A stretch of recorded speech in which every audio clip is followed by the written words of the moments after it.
Going live. And we're live! It's alive! Alive! No, okay. Hey, we have a special guest tonight. Adam AF, Hello. Arch City Comics, War Campaign, CG Jumpstart. The man's got his fingers in everything. That I do. Yes, Yeah. I do. Good to be here. Good evening, everybody. Thanks for having me on.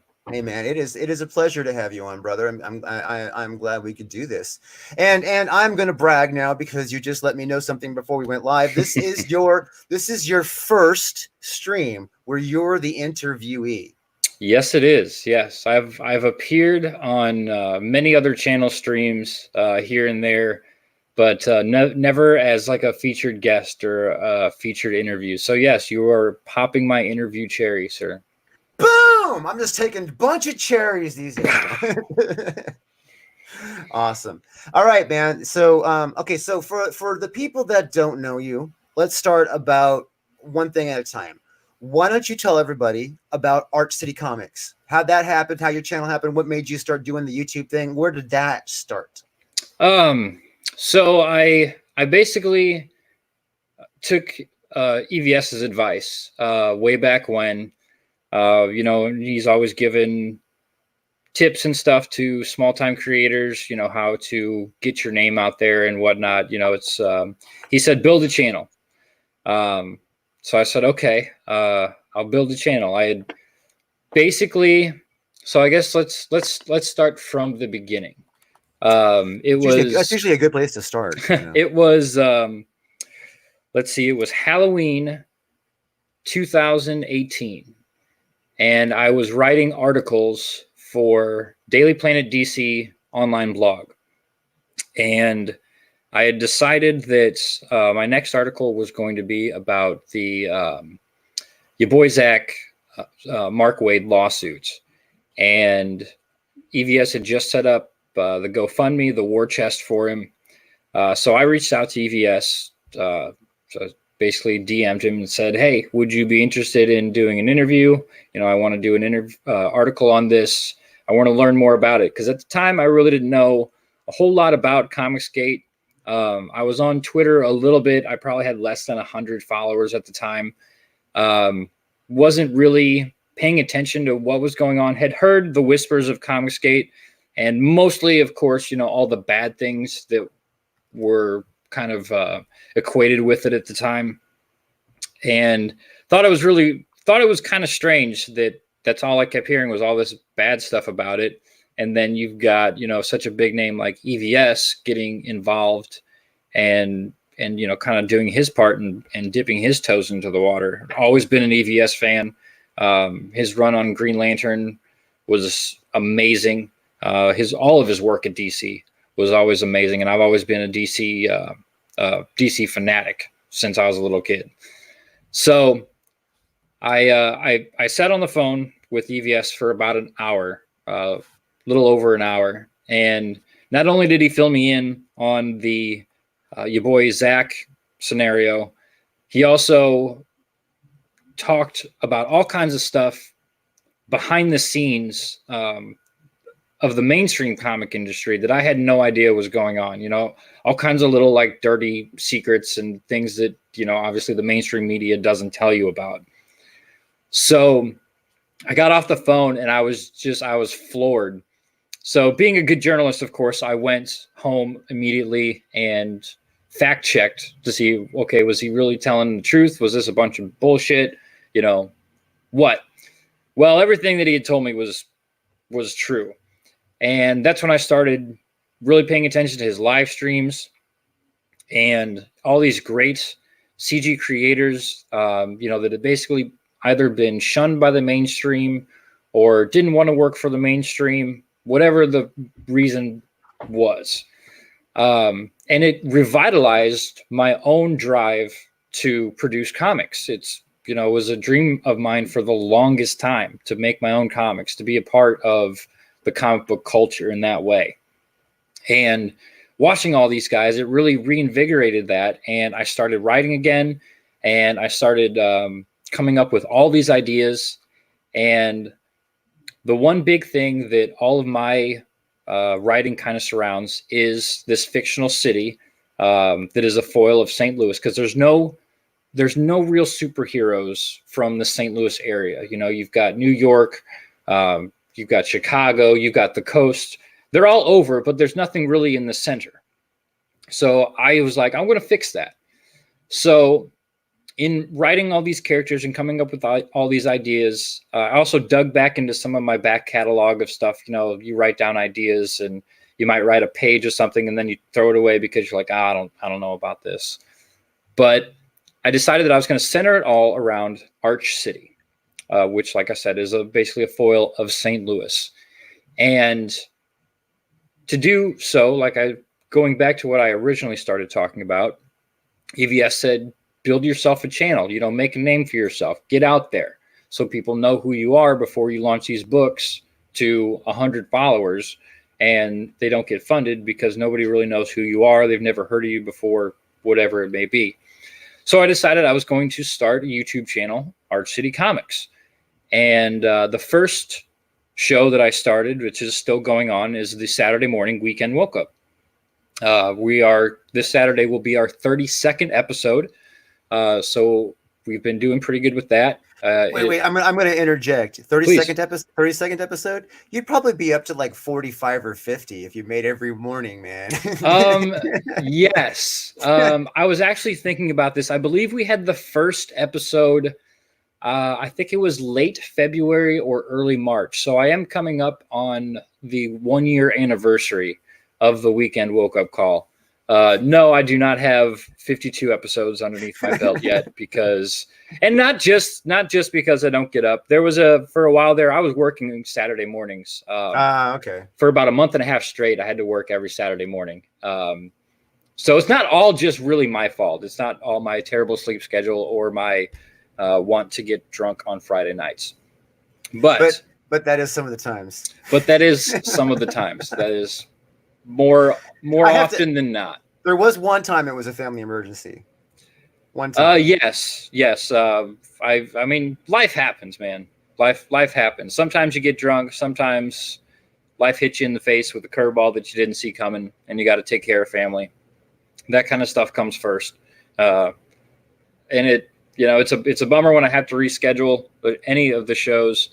And we took a break over the holidays just to kind of relax and kick back. We took I think 2 or 3 weeks off in a row there where I didn't do any kind of live streaming or anything like that, just to spend time with family and, you know, kick back, kind of enjoy the end of the year, reflect on everything that had happened over the past year. 2019 just seems like it was a very, very busy year, and it went by way too fast. Well, it didn't. I don't know about how going too fast. I mean, but it was busy as hell. I mean, I feel there were parts that dragged, like, you know, just like.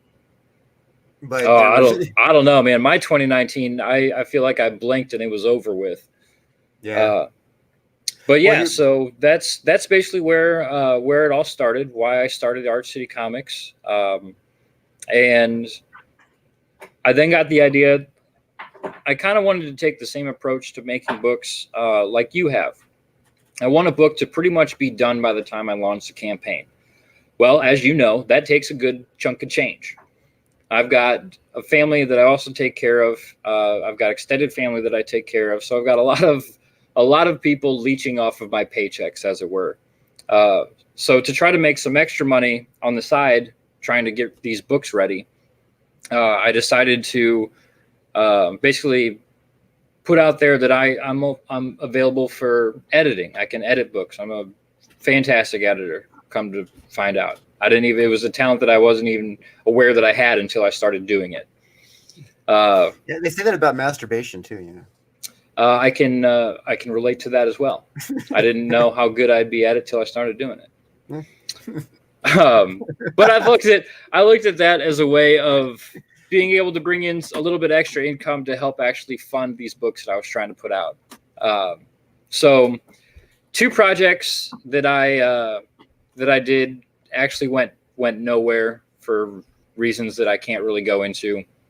But I am the editor on Matt Wenger and Joe Ball's Super Harem, which is coming out hopefully at the end of next month. maybe a little bit sooner, fingers crossed. So I am the script editor and the art editor on that book. I'm also the script editor on Aaron Calamari and the Art of Zoo's Cybershock book that is coming out, I think, in April, if I'm not mistaken. And then I started editing Blood Hunt by Simon Simpotier, and he thought that I was doing such a good job that he actually brought me on as co-writer. And then he fired me as editor and hired Steve Dye, but I'm actually going to be co-writer of that book as well. So I do, like you said, I've got my hands kind of all over the place, and I've got article coming up in CG Jumpstart, which is another show that we do on Arch City Comics. We do it every Tuesday night. We've got another episode coming out tomorrow, CG Jumpstart Between the Panels, where basically we open up what is going to be in the magazine and we give the backers, the audience, an inside look at it. Basically, War Campaign's got their 2 shows a week.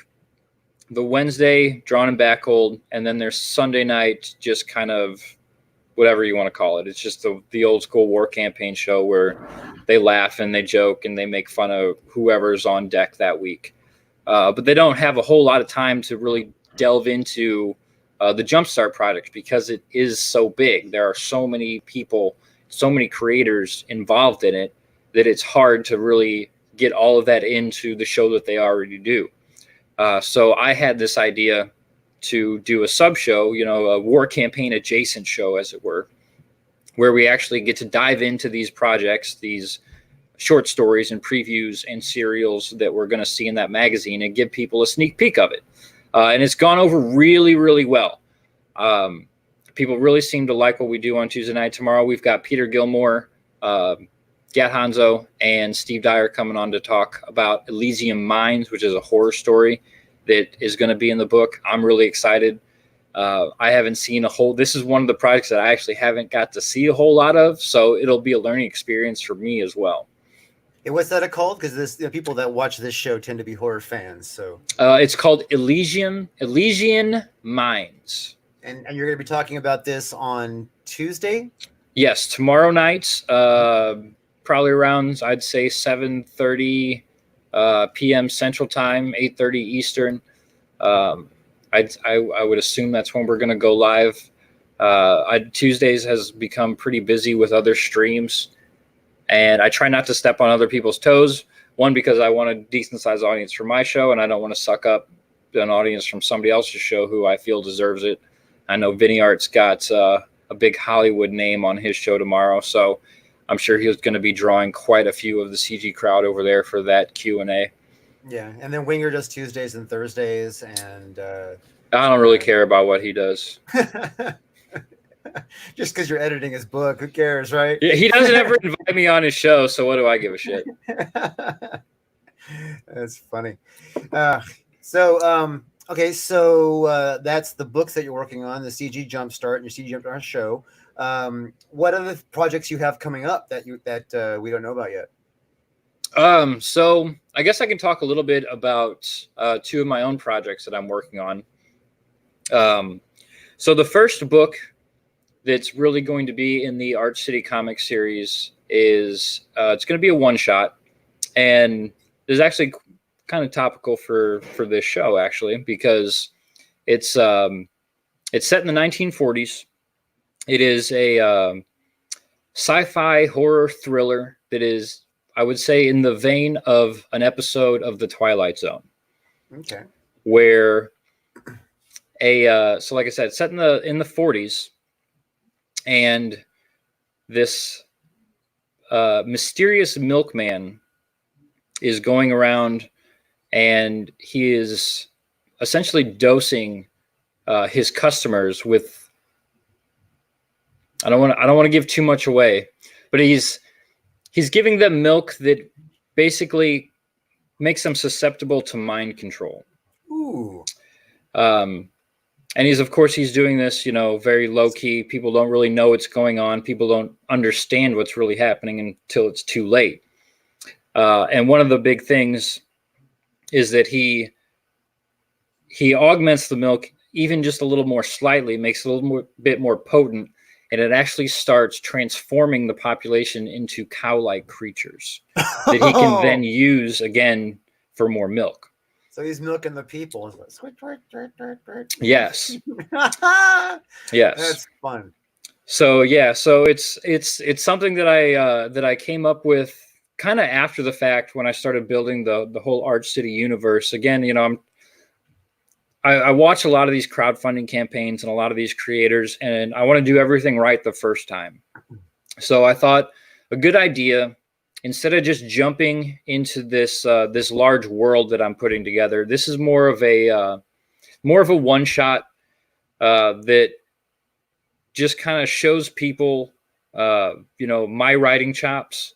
You know, instead of a large graphic novel, it'll be a 48-page floppy, black and white because it's set in the 40s. So I want it to actually feel like it's old timey.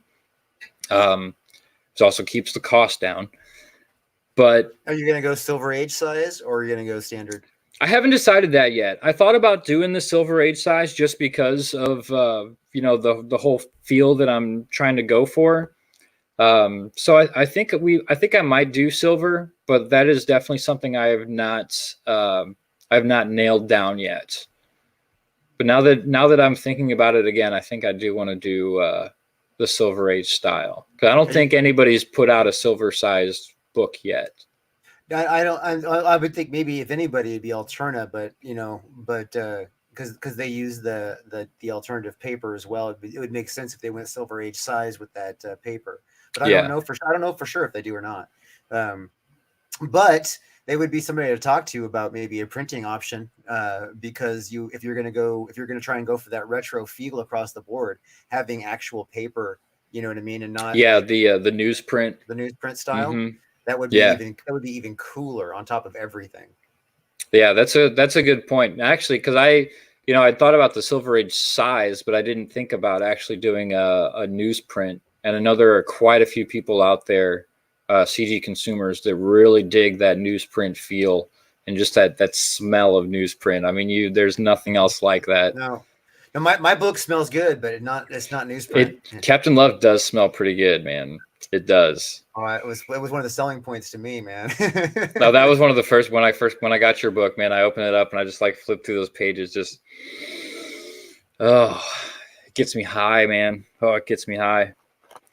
So that's the first book that I want to put out, and then we'll jump into more present day Arch City Comics, and the whole thing about Arch City. Not only is it just a foil for St. Louis, but my pitch was Arch City has a problem, and that problem is there are no heroes, there are only villains, because for some unknown reason, every time someone acquires powers of any kind, even if they start on the altruistic path, they always end up going over to the dark side and becoming a villain. So the city is overrun by villains. There's no heroes until the first actual Arch City book, where we see our first hero, Fireproof, step up and say, okay, I need to do something about this. How am I going to do it? So it's a little bit different of a hero's journey. And he obviously has a really big hurdle that he's going to have to overcome, and that is not going over to the dark side and himself becoming a villain. So that's where it all starts. And the way that I have it all set up is it's all going to essentially be a series of one-shots, but it'll be a little bit more graphic novel format, a little bit thicker books than just a 48-page format. Mm-hmm. But it's going to kind of be, the best I can really describe it is something similar to like the Marvel Cinematic Universe, where you have all these books that they follow a storyline, but you don't necessarily have to read every single one to get to enjoy them. What you're saying is they're gonna be standalone books, but they're gonna cross over. Yes, yeah, they are set up to tell a larger overarching story.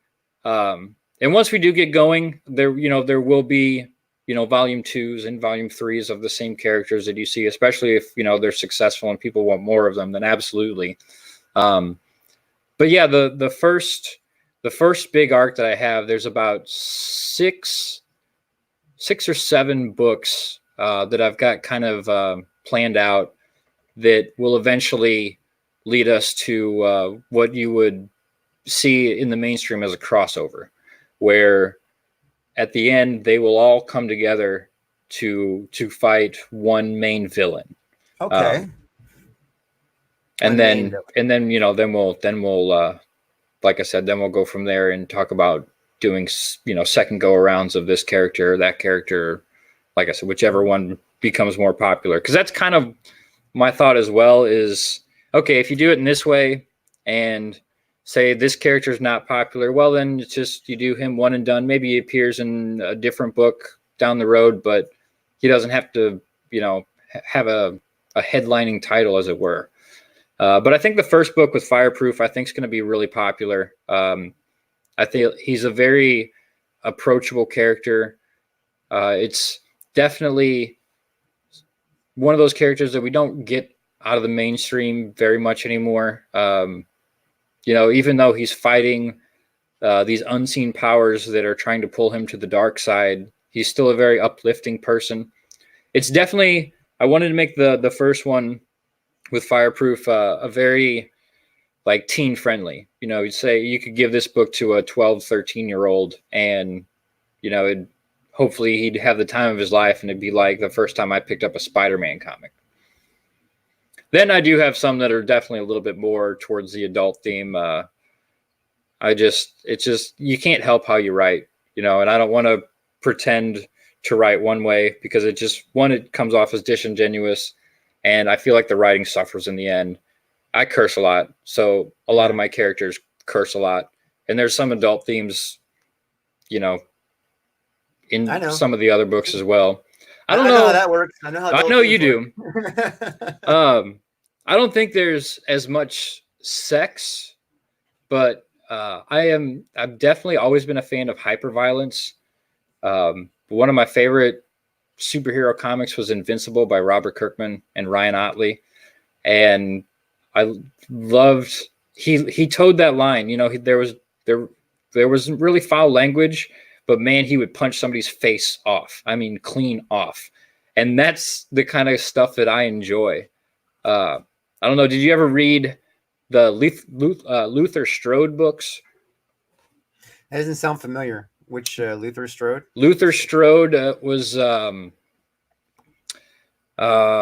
Justin Jordan, and the artist is escaping me right now. There was a 3-book series, and it was basically Jordan's love letter to hyperviolence. They were very, very graphic. Lots of faces getting punched off. And Image Comics? Yes. Yeah, Image Comics. Yeah, I don't think I've read these. They're very entertaining. There's not, it's not one of those, it's not like a Grant Morrison book by any means where, you can look underneath the layers and find some crazy meaning. It's just good, fun comics. A lot of action, a lot of violence, and just a badass superhero. And I like those kind of books. So it makes sense that that's the kind of books that I write. Right. Yeah. It does. It does. I love sci-fi and sex appeal. And I do like a lot of violence and a lot of other, blood and guts and and that kind of stuff. So I mean, in all reality, my favorite were always James Bond, Flash Gordon, Buck Rogers. That's why I always mention those three. You know what I mean? Because those are like my favorites. You know what I mean? So yeah, Captain Love is based on that. You know what I mean? So that's just how it goes. Yeah, that's that. I mean, one of the lessons that I always held very close when it comes to writing is you write what you know. There's no sense in trying to write something that you don't know, because it's not going to come across very well at all. It's going to come across like you don't know what the hell you're writing about. So, especially to people that know. Yeah, especially if your audience is the type that knows what you are supposed to be talking about. So, yeah, there's no point in me trying to write some kind of Jane Austen love novel. I don't know anything about it. I know superheroes, I know horror, I know mystery. So That's And basically you the know three Mr. E. themes. And I know Mr. E. But those are basically the three things that, my stories are going to be based around. Now, I do have one down the line that is a sci-fi sort of love story. Um, I would say that it would be my version of Green Lantern if it was the last Green Lantern ever. Like the entire core was decimated and there was one Green Lantern left in the galaxy.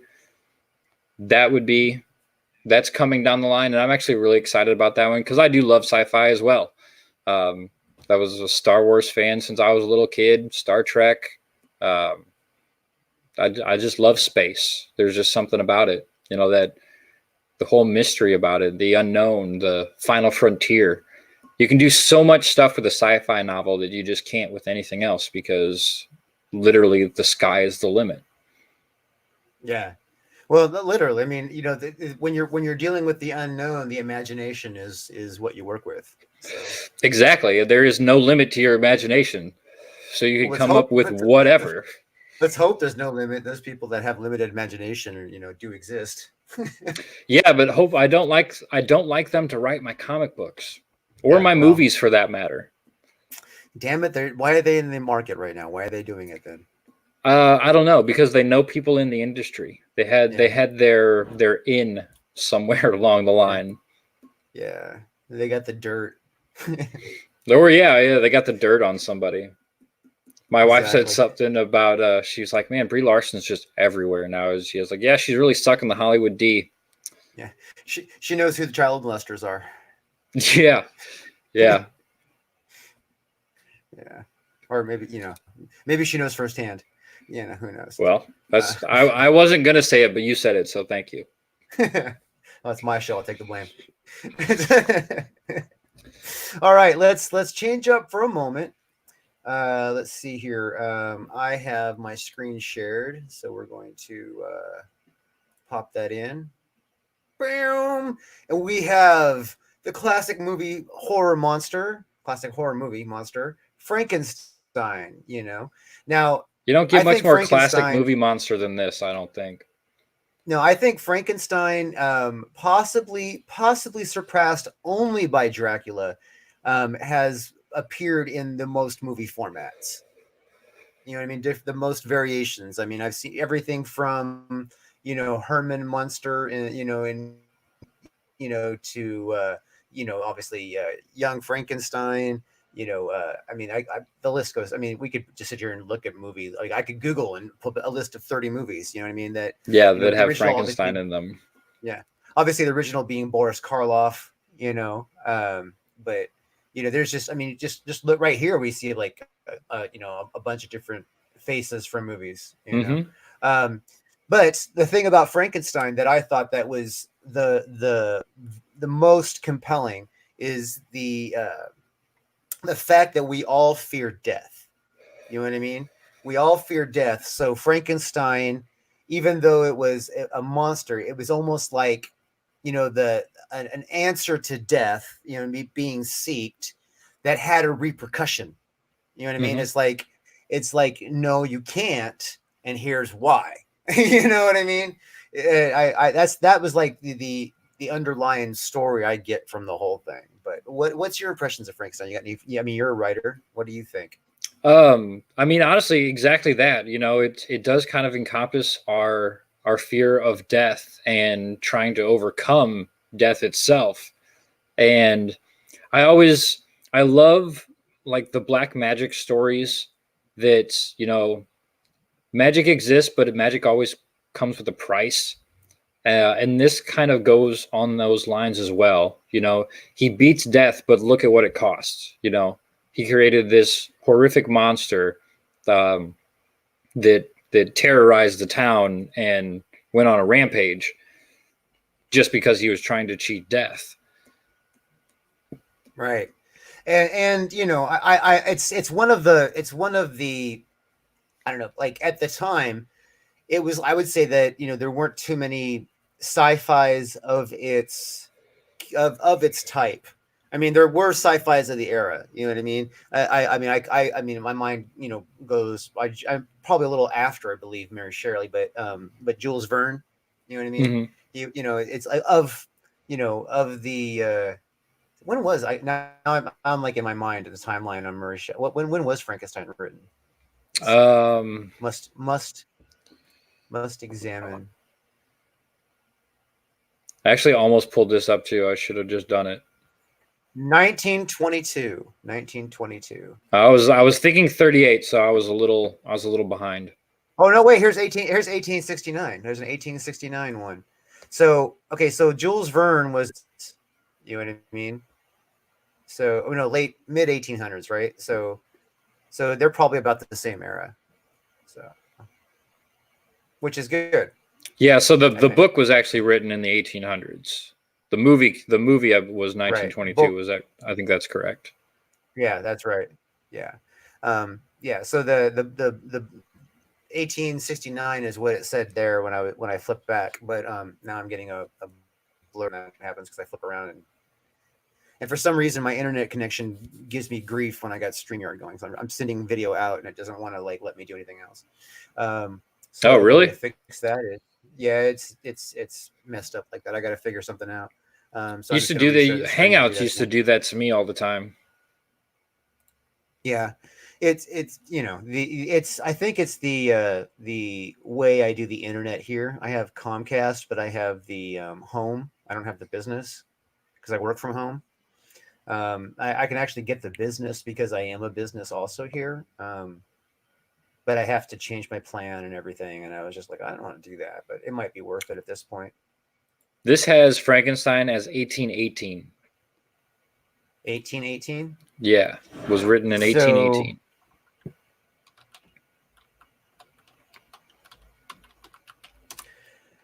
And then Frankenstein, yeah, 1818 in small London publishing house, Lexington Hughes, Harding, Maber, and Jones. Okay, now when was let's see, what was Jules Verne's first book? Was it To the Moon and Back? What was that one? Jules Verne.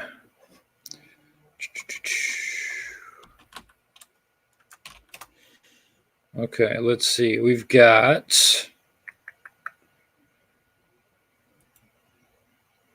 Well, he was born in 1828, so he was born after this book. Well, yeah, that's a good point. I was trying to pull up a library here. Well, his books were first, like for instance, like 1865, what I mean, was From the Earth to the Moon. So that, I think that was, let's see, what's his first book? 1859, he emerges on the approximate trips to British Isle, blah, blah, blah, blah. I'm looking at his history, and I don't see a first book. I should have just gone to his, bibliography. Whatever. Let's see here. Writing recurrence, novels emerges, whatever. Okay, so we know that Mary Shelley came way before. That's that we got our answer. Jules Verne was obviously the 60s, 70s of the 1800s. So yeah, see, this is the bibliography that I pulled up. It's not really in order because it breaks it down is as essays, plays, nonfiction books, short stories, other novels, and then voyages extraordinaires. Okay, that doesn't work. so yeah, I mean, hold on, I just pulled up the book. Hold on, I'm gonna look up the real fast here. We'll get the answer. Everybody who's watching, all two of you, or it's both of us. We're like watching ourselves. We're just watching each other. It's all right. This is my internet's just like totally giving me hassle. So while I'm trying to figure this out, now I know because you've told me that you used to play guitar. Yes. Or still play guitar. You just don't play it in a band. Correct. Yeah, I still play a little bit. Yeah, you still play a little bit? Still tinker around on it? Still tinker every once in a while. It's definitely not so much of my time now with having a family and really working on these comic books and everything is kind of, that's where most of my free time goes now. But yeah, I still, at least once a week, I'll still pick up my guitar and just and dick around for an hour or so. Well, that's good. That's always good because it's like one of those things that if you learn it and you don't practice it, it does get weak. Oh, it does, You know. yeah, and it's still very therapeutic for me to just sit down, especially like no one's at home. I'll just sit down in the quiet and I'll just strum away and just play, and it just helps me center myself and forget about the crap at my day job or internet drama or whatever. It's a good release. Everyone should have something like that. Well, Wikipedia was absolutely no help. They did not categorize them by date. Yeah, I think that's what I was looking at, that had all the Alphabetized. Yeah. yeah. It's like, well, this What isn't what really assholes. helping me. What assholes? That's not the information we want. Let's see here. Yeah, so okay, so did you play in a band before? Like actively at any Yeah, point? definitely played quite a bit in a few bands in high school and a little bit into the college years. I played mostly, when I played in bands, I played mostly bass guitar. Um, that's what I had first learned to play. A friend of my dad's, he was always he was a really really good bassist, good guitarist too, but mainly bass. He played in some unknown bar band, but really really good, cover band. And he had the room full of probably 20 different guitars and basses and all this stuff, and we'd go over there and it was just so cool. And he started to show me how to play, and I was one of those things I like instantly fell in love with. So I played bass in, I don't know, we probably had 4 different bands in high school.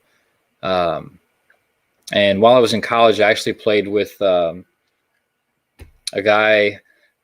It's so bad. I always get his last name wrong, so I always just call him Sean.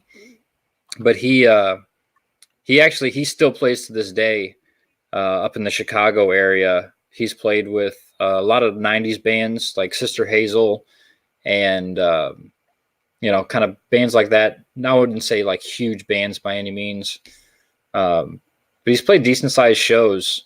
I know he's played with like the Counting Crows. He always fancied himself as like the next Dave Matthews, and he was one of those guys who could play pretty much every single Dave Matthews song on guitar. But it was a lot of fun. He had a good, rock style. It was probably the lightest rock band that I'd played in, because most of the bands that I was in prior to that, in the high school era, was heavy metal bands. Right. We did have one band called Little Gray Hatchback that was a Blink-182 and Metallica cover band. That's an interesting combination to put together in the same lineup. It is, and that's basically because the frontman, those were his 2 favorite bands. So like that's what he. So those are the songs he knew. Yeah, basically, like that's pretty much so it. he learned to sing fucking with his radio. Is what you're trying to tell me? Essentially, yeah. He wasn't the greatest singer, but he was a decent guitarist. And yeah, he really loved those 2 bands. We had a couple original songs that we'd throw in the mix every once in a while too, but it was definitely a mix between pop punk and metal.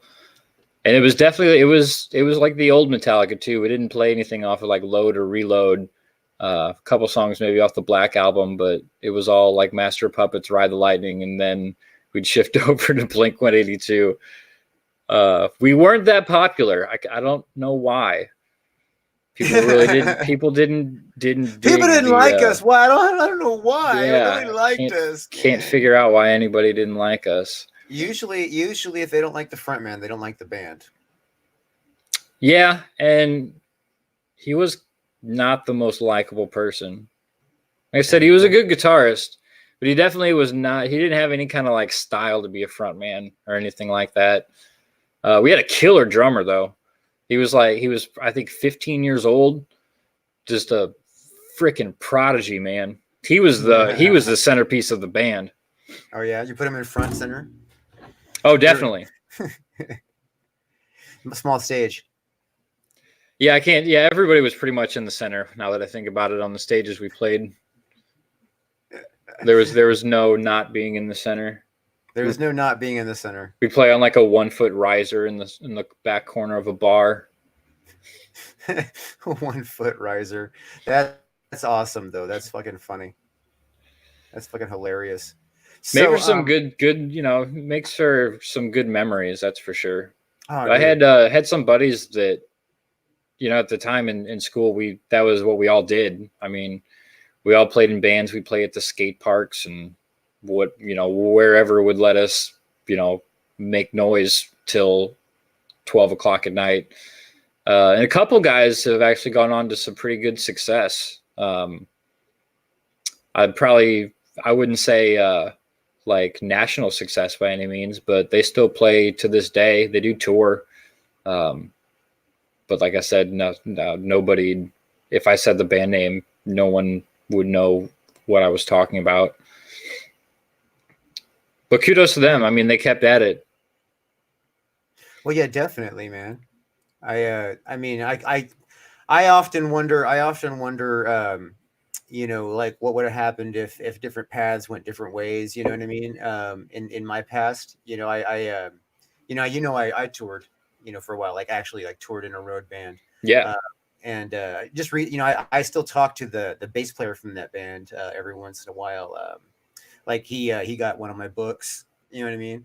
I'm kind of like curious like how that's gonna go over because he like plays in his church band now, and you know what I mean? So like I didn't like warn him like too much, I didn't make him pay for the book. I actually just sent it to him, but he actually offered to buy one, and I was like no, I'm giving you a book, but we played in a band together, man. He's fucking family, you know what I mean? It's like I'm not charging him for a book. Well, that's the thing. Like all the guys that I've played in bands with, I mean, they are still family. We don't talk all the time, but we definitely still talk to this day. Yeah, and that's the coolest shit right there, though. I mean, it's like if you can't sit and like still be in touch with band members, you know what I mean? Then you never were gonna be a good band. Yeah. Because there's a couple. I think like some of the dynamics. Like there's a couple of guys in the band I don't talk to anymore. I mean, the two main guys that were my closest friends, the bass player and the guitar player. I still, like I said, I still communicate with the bass player regularly, but the guitar player from that band, we just like every once in a while on Facebook. You know what I mean? Just whatever. But he's busy. He's trying to still play music somewhat, but he's got a family, and they both have families, and we're all old men now, and then the drummer never really liked me anyway, so he didn't like me. I don't know why. I think it's because I wasn't enough of a cheese dick. You know what I mean? Yeah. He was one, and I wasn't one, so I think that was where we like didn't. Although we had a lot of bands that we liked in common, like Mother Love Bone. You know what I mean? We both were big, huge Mother Love Bone fans. And so like there were moments when we like bonded all the time, but at the same time, it's like I think we thought each other were assholes. You'd have like these like just glimmering moments of friendship, and then you're like, oh yeah, I really don't like you though. Well, there were times like when we were like there was a time when we were driving back from a gig, and the bass player and guitar player drove faster because one of our fans came along, and so she brought her car, so they went back in the car, and then Carl and I were in the bus. Well, the bus was an old freaking international school bus, so it could top speed was like 45 miles an hour, and we got pulled over on one time when it was just me and him driving back on the thing. We're taking turns driving and stuff. So it's just, You know, it's like we got pulled over. It's like we couldn't have possibly been speeding. You know, Right. It's like this thing doesn't go over the speed limit. yeah, it's like we were not speeding. But no, we got pulled over because the just because the cop was just like, hey, what are you doing here? You look suspicious. So Oh, because you're driving a big tour bus around. because we were driving a big like hippie looking tour bus around with a couple of long haired guys. The cop thought he was going to pull us over and smell weed or something. You know, so, Suspicious looking characters. You just looked like you were up to no good. yeah, it was, and it was like in the middle of nowhere like that too. Like you could, like at any moment we could have heard banjos. Ding, ding, ding, ding, ding, ding, ding. You know, he's like, oh wait, Deliverance. oh man, Deliverance, or Texas Chainsaw Massacre. You know what I mean? Or you know what I mean? It's just some. I mean, it could have been a setup or something like that. It really could have been.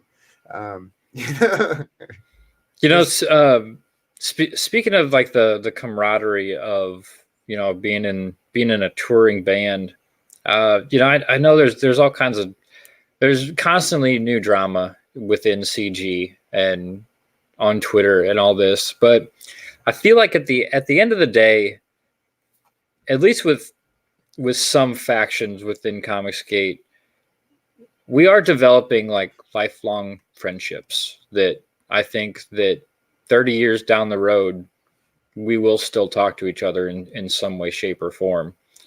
Because I don't know, there's definitely a sense of brotherhood out there. And I know, like I said, I know we don't all get along, and we don't all have to get along. There's a lot of people out there in this movement, creators and fans and otherwise. And fans have never really gotten along with each other. I as much as I love comics and, going into the comic shop and picking up books and talking to, I used to have friends that worked at the local shop here. I never was really a fan of comic book fans. So it only really makes sense that we don't all get along. I mean, we're just too much of a diverse group. But I think in the end, there's definitely people that, like I said, 30 years down the line that I'll still talk to on a regular basis. I don't think it'll be, Vicky or Rumble Terrier, but but some of these guys, like I'm like Tinfoil Hat Nick, like I don't know, me and him have become real good friends. Sim, I talk to Sim all the time. I probably talk to Sim more than I talk to like my own family. Yeah. Well, I talk to my mother, pretty regularly. Other than that, I talk to all the rest of you guys probably more than my own family. So. Yeah, I mean, I don't know. I think at the end of the day, I think that that there's definitely some lifelong friendships being made within CG. Whether, like I said, whether or not everybody agrees with that, I don't really care. But that's what I think. No. I think that's definitely true. I mean, obviously, time will tell the truth of that. You know what I mean? To its, there's definitely some. There's definitely some.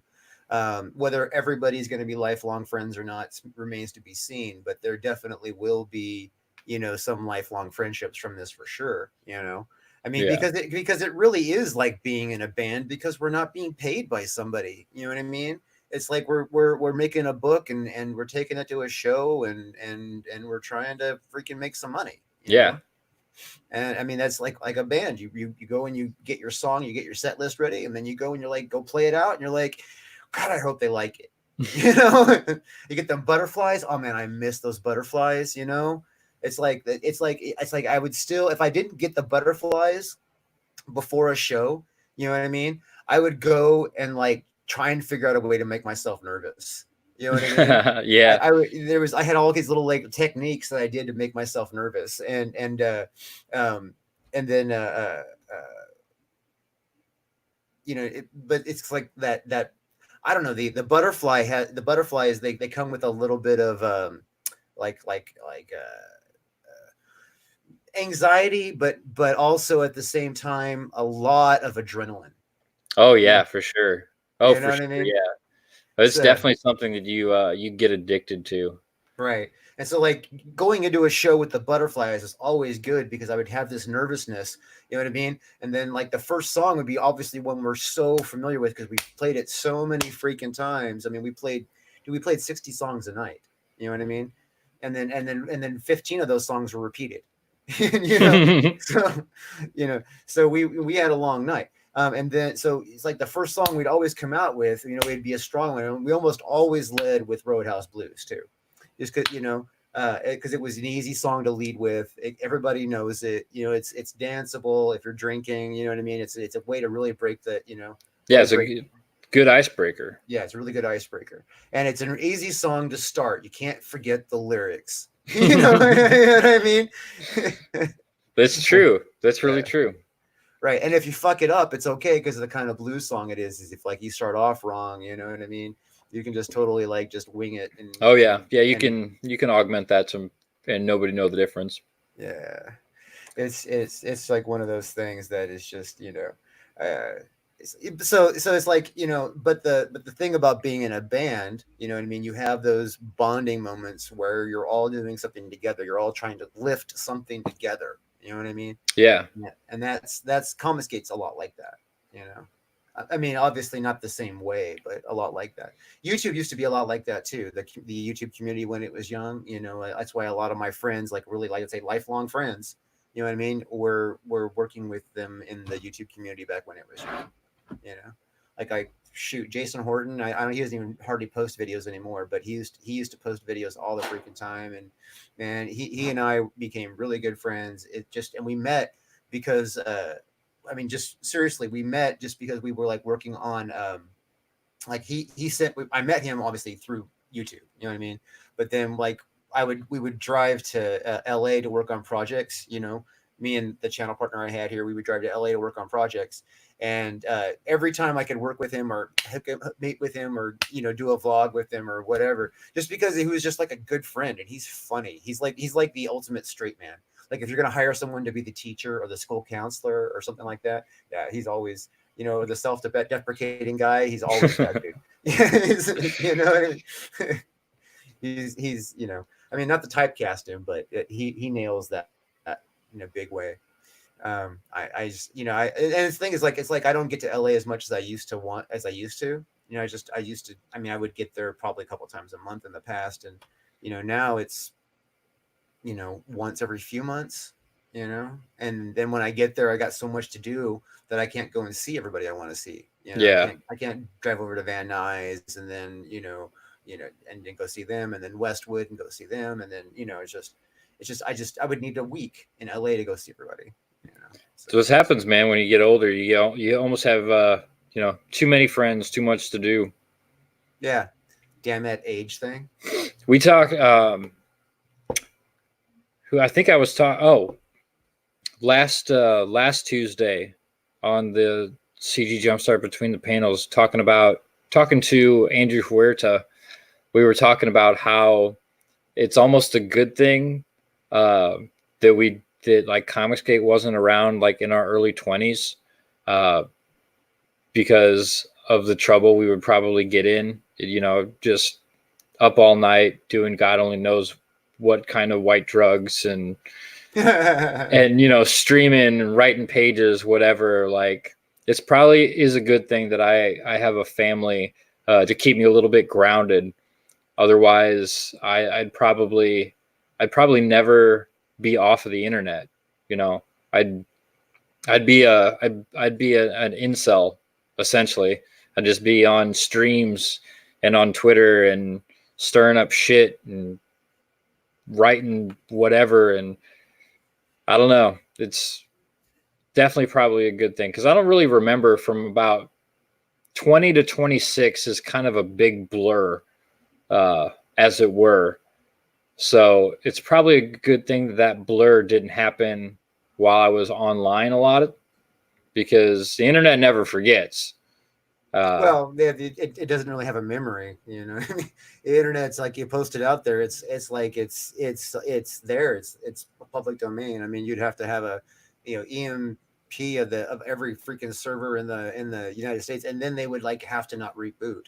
Yeah. You know what I mean? It's just No, it's like it's like when you write a book and publish it, doesn't go away. So Nope. you know, so Nope. It's there forever. Right. Beauty.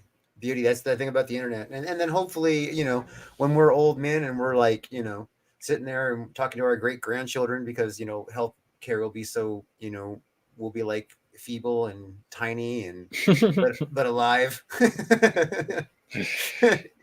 Drinking heavily, wishing for death. That's how I plan on going out. Yeah, I mean, my attitude's changed so many times over the years that I often wonder what I'm going to be like when I'm old. You know, like right now I don't have any kids. I'm still a fucking bachelor. You know what I mean? So you know, and I'm an old fuck. You know, it's like I don't even know if that's going to even happen for me. But it's like if I had kids, it would totally change my world. You know, so. It's like I often used to think that I'd want to like grow old and like just like be able to let myself go, because I know I'm gonna go ghost white. Like all my hair is gonna go ghost white because my father's that way, and I'm already starting to turn white. Like there's no gray stage. It's like I go from colored to white. There's no gray stage in the middle for me. So, you know, so I know I'm going to be like total ghost white when it comes to like the beard and all that kind of stuff. So it's like, I'm thinking maybe when I get old and everything's white, maybe I should just like let myself get fat and just be Santa Claus. Just be Santa Claus. You know, just, yeah, that would be fun, you know? Like that's definitely the way my coloring is going is I find more gray hairs every day, and they're not gray, they're silver or white. So it's I feel like I'm gonna wake up one day and it's all gonna be white. Just one morning, wake up all fucking Santa Claus style. Like, and basically, like the Tim Allen Santa Claus style. Yeah, exactly. I'll have put on 80 pounds overnight and be like, what the fuck happened to me? When did this time warp happen? God damn it. Yeah, no, that's, I mean, you know, it probably won't be like that because that would just be too easy.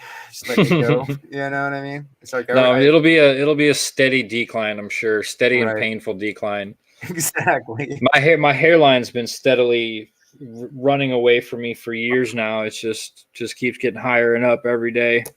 Yeah. I've experienced a little bit of that myself. I actually have the men in my family have a thinning on my mom's side, you know, and I actually caught the same as my uncle and my grandfather. Mine's not as bad as theirs, but you know, I can probably thank my dad for it not getting as bad, but it probably just means that it's going to hit slower. You know what I mean? You know. I just hope I don't get the halo in the back, because I mean, you know, I've got long hair like you do, and it doesn't really work if you got a bald spot right here, you know. Yeah. No, I'm more worried that I'm gonna end up like Gallagher. You know what I mean? We're like I'm all like bald in the center top. You know what I mean? And then I got too much pride to cut my fucking hair, so I just look like fucking, you know. That's probably exactly what I'll look like, though. It's gonna disappear up here, and it's just gonna I'm gonna have like Gallagher, like Devin Townsend. And just be from like here on down, just be beautiful, long flowing locks. Right. That'll be sad, but it'll be yeah. Oh, baseball cry. Baseball cap that shit every day. Yeah. Do the Hulk Hogan bandana it. Right. Hulk Hogan was bald from day one, though. I mean, he was bald young. Yeah. But I mean, he pulled it off. Him and Axl Rose, Bret Michaels, they all just, you know, the bandana, man. Bandana does wonders. Yeah. Yeah. Just cover that shiny spot up. Just cover that shit up. Fucking bandana. You can throw a wig on, tie it down with a bandana. Nobody know the difference. Oh, that's true. Yeah, fuck, man. I'm not looking forward to aging anymore. Really, I'm not. Were you ever? Yes. When I was a small child, I was looking forward to aging. Man, fuck! I wish I was still a small child. I wish I would have hit 21 and just stopped. 25. Wish I had stopped at 25. 25 is fine. 21, I was a little bit naive still. 25, I was perfect. I was in good shape.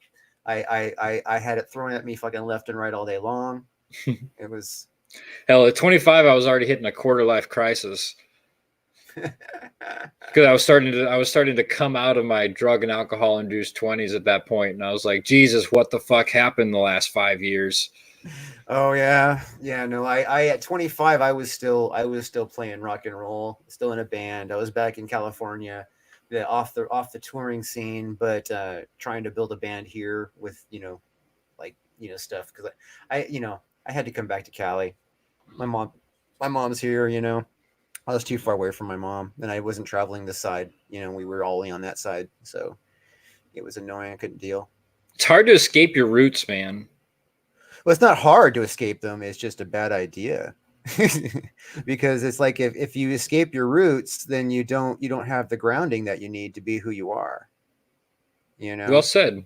Very well said.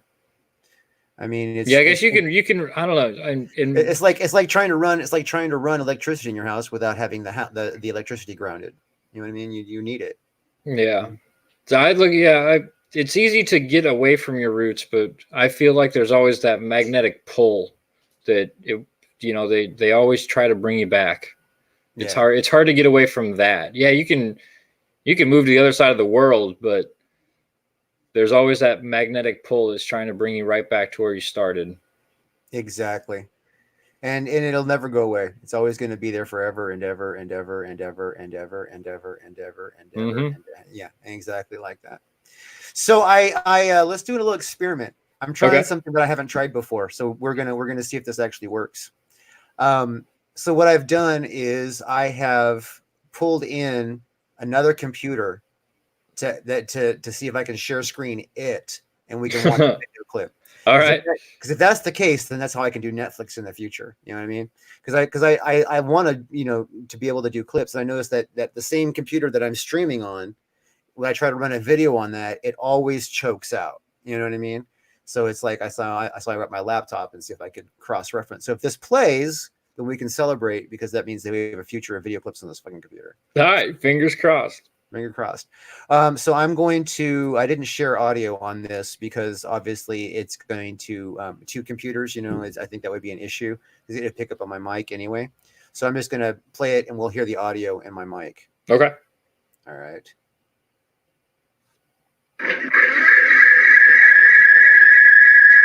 Oh, maybe that's a bad idea. I got an echo from this. Where's that echo?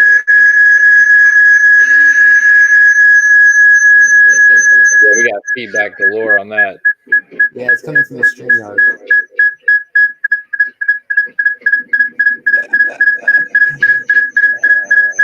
Hold on 1 second. We're going to stop the noise on that. Sorry, everybody. Well, it's because I have StreamYard open and there's no way to mute just the one browser window. Yeah.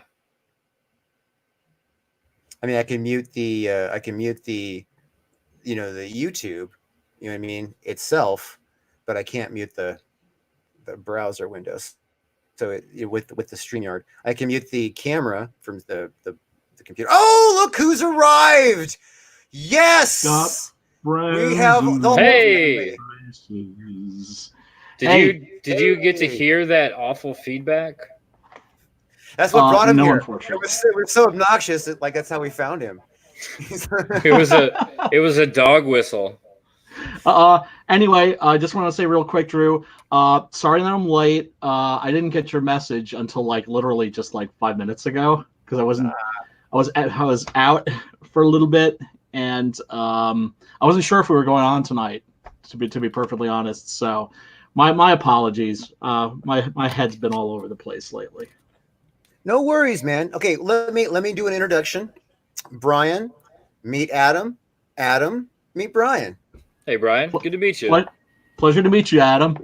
Yeah, you guys are both friends of mine, and I was talking to Adam the other day about you and Six Gun Gorilla, and and it's good that you guys get a chance to meet because we're all Comics Gate and we all have the same goals here. So Absolutely. Always happy to make new friends and meet new folks.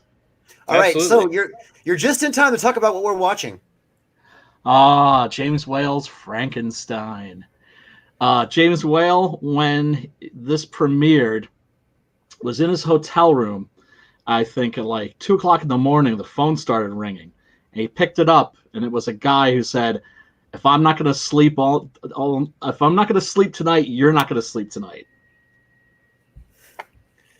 I've heard that before. So this movie genuinely scared the wits out of people when it came out. Yeah, it was actually, a pretty good Frankenstein movie. So, oh, it's fantastic. It's really good.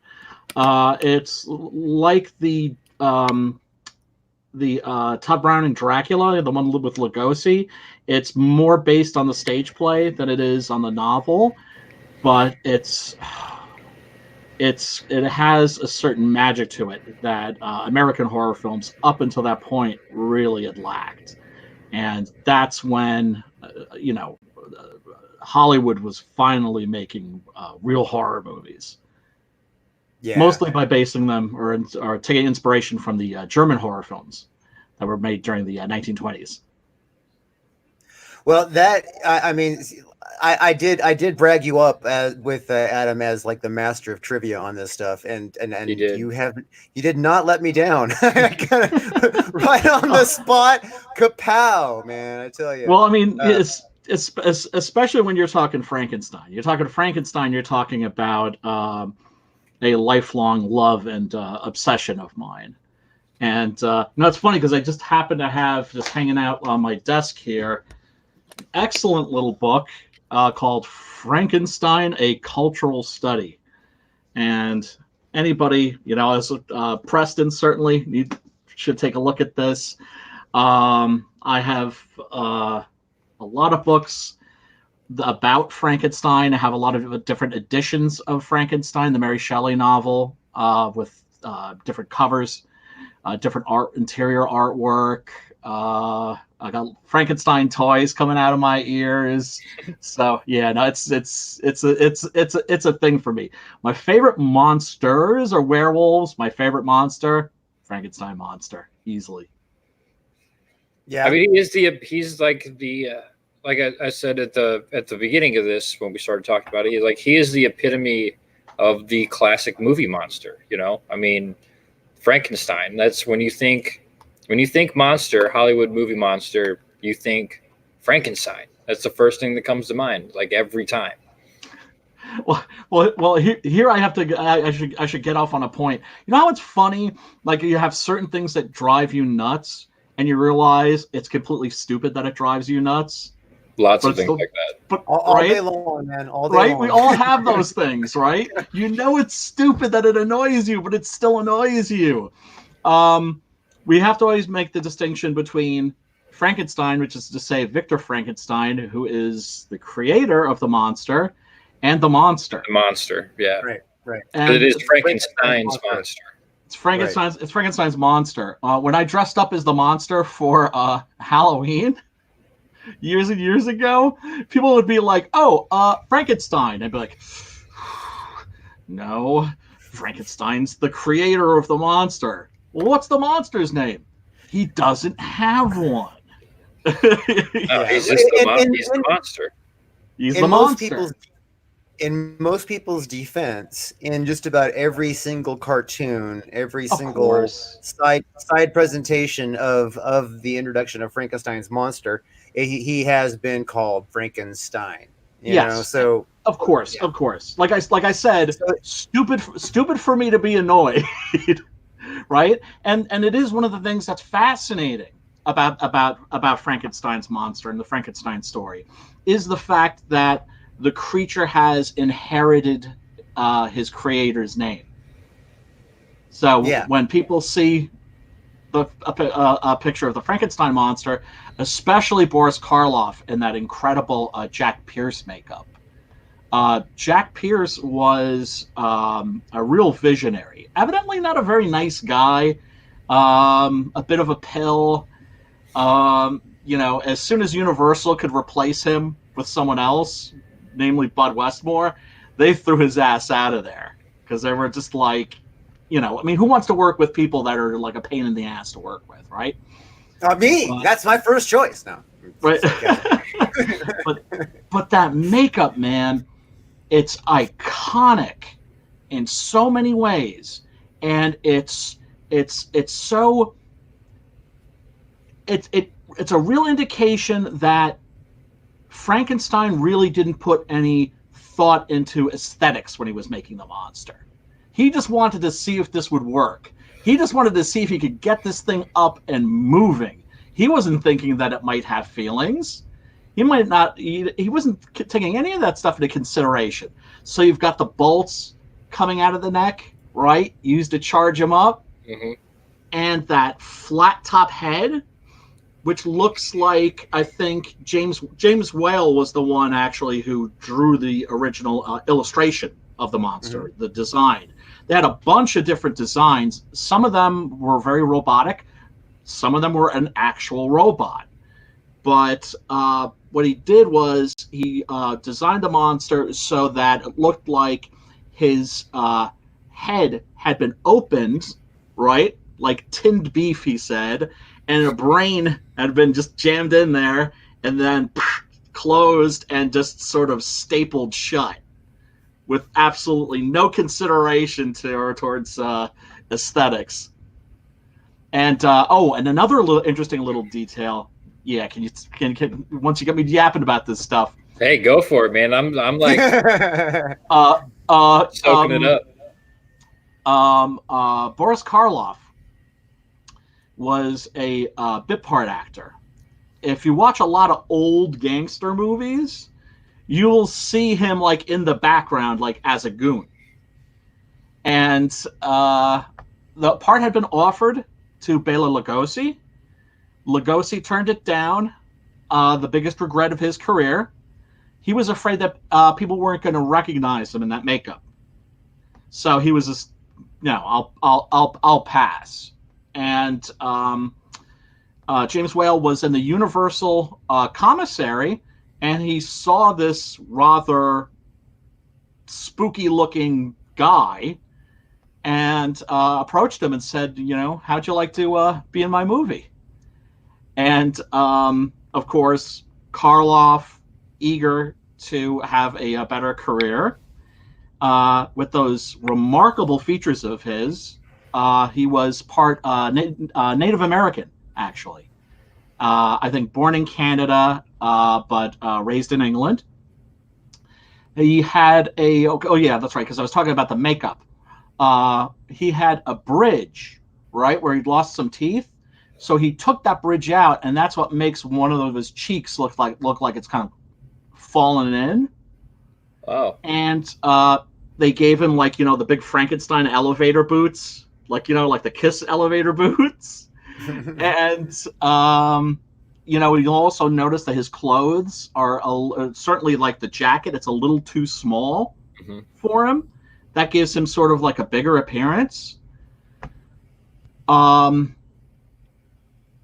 His performance in that movie, and especially Bride of Frankenstein, I think is absolutely incandescent, lit from within. That scene, man, when the monster, I don't know if you guys have, I don't know if you've shown that yet, Drew. The first scene where we see the monster, where he just is backing up through the door. No, you actually arrived for our first test of any kind of scenes, and that's why we were making fun of the background noise, because StreamYard was like making some high pitch feedback. Oh, we had a terrible feedback.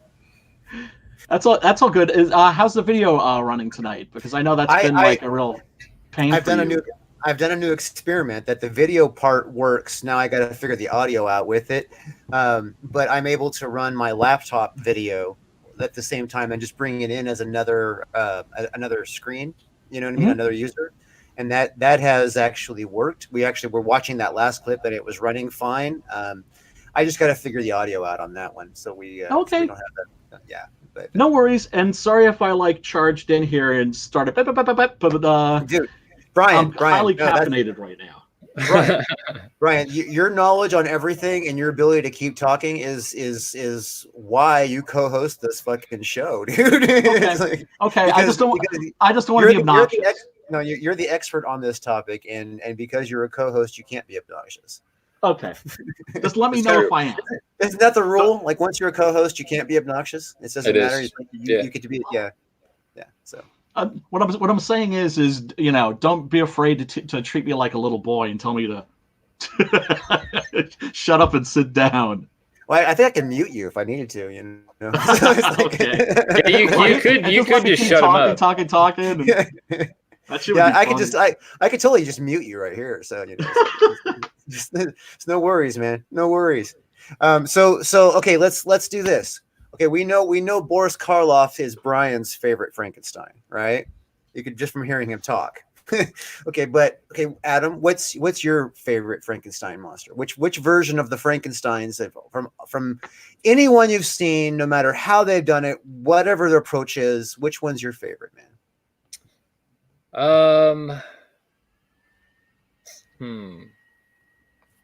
I would have to say either Herman Munster, because it was probably one of my first experiences with Frankenstein. Or what was the one? Didn't Peter Boyle play Frankenstein?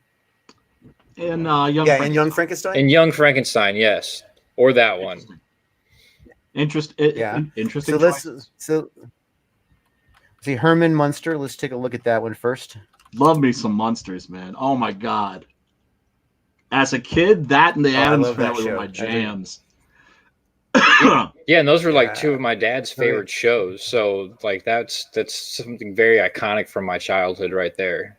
Herman Munster, the Dragula. Oh, that car was just so cool. I saw it at the East Coast Comic-Con, bro. They had it right there. That's signed amazing. By George Barris, the freaking Monster Mobile. That's amazing. That's so cool. Yeah, it is. Oh god. I wanted to jump in that thing and yeah, I was not tempted. You know, I mean, seen all the Batmobiles and everything, and that was kind of cool. But oh god, they had the Monkey Mobile too. But you know, who wants to steal the Monkey Mobile? Yeah, no, I'd be in the Dragula and I'd be gone. Oh man, sweet! Oh god, it looks so sweet. No, actually, the Dragula is different, right? That's yeah, because there's the Monster Mobile, which is for the whole family, and then there's the Dragula, which was for the drag strip. Yeah. Yes. The Dragula. What the Dragula wasn't that specifically the race episode? Yeah. Yeah. Yeah. Mm-hmm. Yeah. Yep. Yeah. So I got them a little mixed up there. They didn't have the Dragula there, but they did have the Monster Mobile. I mean, the Monster Mobile is still that's fucking cool. Oh god. George Barris, man. Yeah. The master of fiberglass. Man, speaking of killer cars, we're gonna have to have an episode just about like horror movie vehicles and stuff because there's so many different ones out there, and we'll have to have Preston back on to talk about his car also on that. And I was thinking we're talking Frankenstein. You know. Mistake. We're talking, you know, we talk monster movies, horror, that kind of stuff. But which one of these is the? Here we go. The monster. There. Here we go. This is the coach. It's also worth mentioning that George Barris. You know, I really hate. I'm sorry. Go ahead.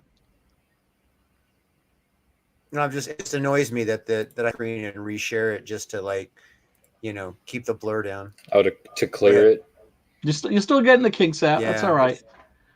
But I just wanted to mention real quickly that George Barris, the guy who created the Monster Mobile, also created the cars for Death Race 2000, including the Monster, which is driven by David Carradine, who plays Frankenstein.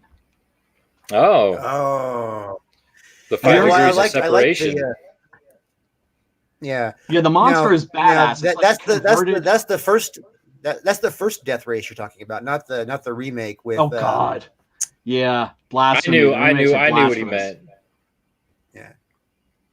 Yeah, the Monster is like it's like a converted I want to say Corvette, and it has like this spiny bit on the top, like a roll bar, and on the front it has these teeth, and of course the headlights are like the eyes, and of course it's painted green.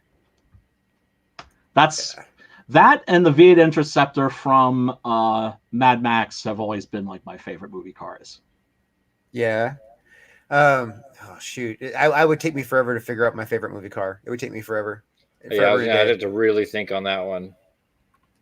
Yeah, I don't. There's just so many. There's just so many. You know what I mean? That Oh, just, there are, and then of course the Monster Mobile. God. yeah. Although that's a TV car, not a movie car. But look That's at that, true. man. Oh, just boss wheels. How'd you like to take that for like a trip down to like the 7-Eleven for a pack of smokes, some candy? You turned some heads. I mean, I got a lot of friends that do roadsters here in this area. They like, they so there's a lot of like I see a lot of just like total smash chopped like roadsters. Like they're insane looking, because there's like a group of guys around here that do that very thing. So it's just Well, see, insane how many of those I see. I live right off of old Route 66. So we constantly have all kinds of cars come through. In the summertime, people do their Route 66 tours. And of course, there's just a lot of people that live around this way that are just really into cars. So there's all kinds of cool chopped up vehicles running around during springtime, summertime. People getting to stretch their wheels out.